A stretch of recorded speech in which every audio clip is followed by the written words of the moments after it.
Today in Sci-Fi Roundup. Whoosh. Sonic the Hedgehog is very close to breaking 300 million. It's at $299 million. So close. The actor James Marsden's already signed on for a sequel. Probably have Tails in it. That's pretty exciting. It's a great movie. It's great for kids. I liked it. I'm a huge Jim Carrey fan from when he was, in the 90s, doing his great crazy stuff. Altered Carbon Season 2 released. I really enjoyed it. I know some other people didn't like it as much as Season 1. I thought it was better than Season 1. It had 2 less episodes, so there was less of the slow filler. I thought it was just action-packed all the way from top to bottom, so I thought it was great. I was exciting.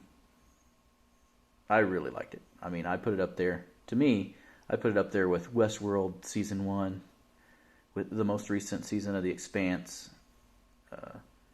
Just a great sci-fi television. Fantastic. I thought it was great.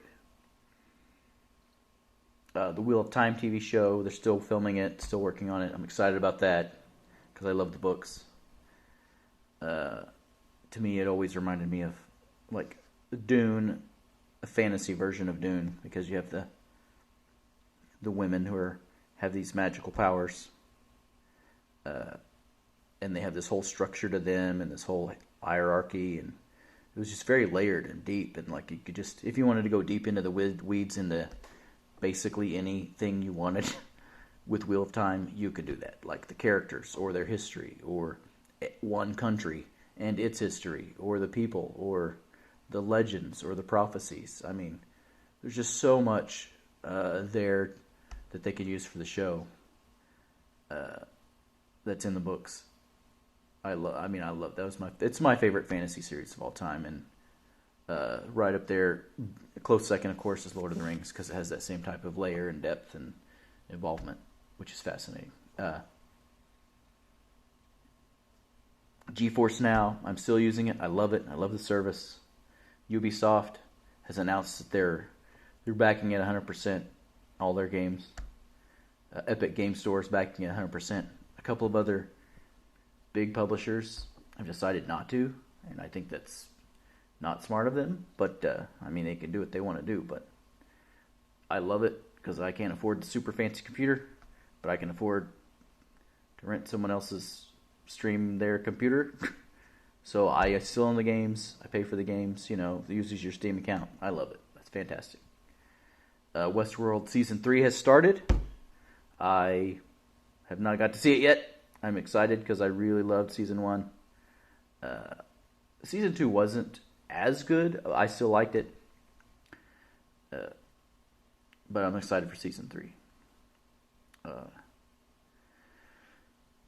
Legends of Tomorrow news. I'm kind of sad about. Brandon Ruth has left the show. The Atom is gone.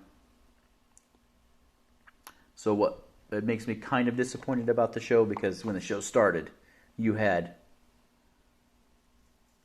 Firestorm, right? The legend of nuclear fire. Shoots it out of his hands and he can fly around.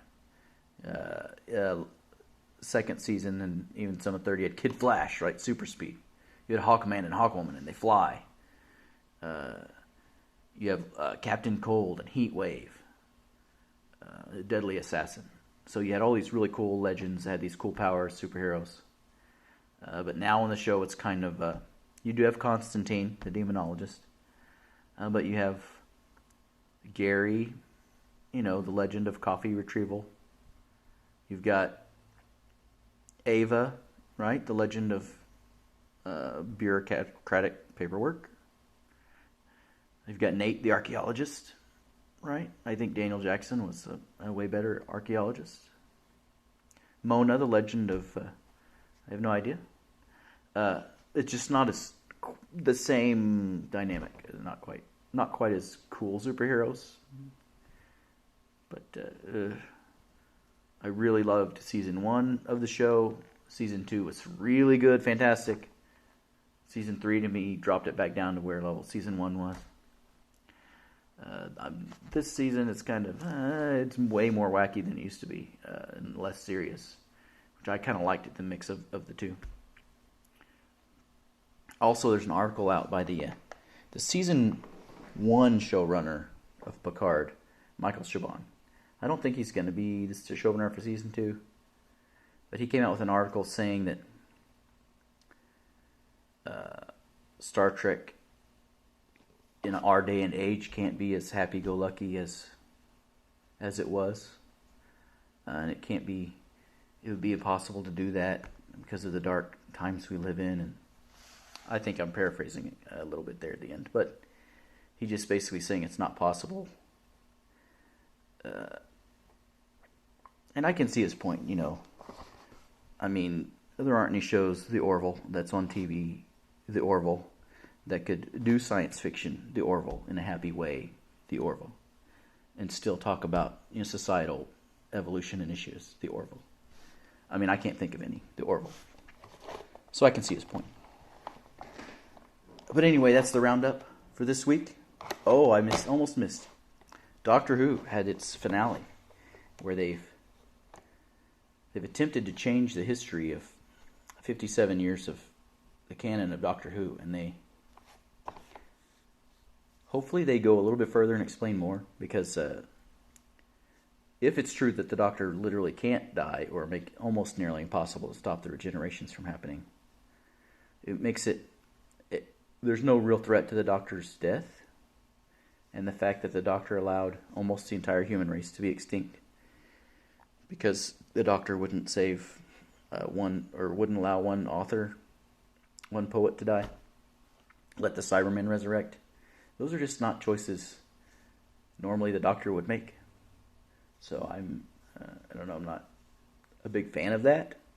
To me, the Doctor was like MacGyver in space. And so I loved watching it as a kid because the Doctor would use his brain to get out of situations. It was not always all about the weapons. You had K9 there. If you needed a weapon, he would blast it. But the Doctor would always use his brain to get out of a situation. And I admired that as a kid. That's why I loved MacGyver as a kid, for the same reason. The current Doctor doesn't seem to... I don't know. You do that. So I'm very disappointed. It could be written that way, and it's not. To use science, to use your brain, to use critical thinking to get out of a situation, and yet not. It's kind of a disappointment. All right, that's the news roundup for this week. I'll get back at you.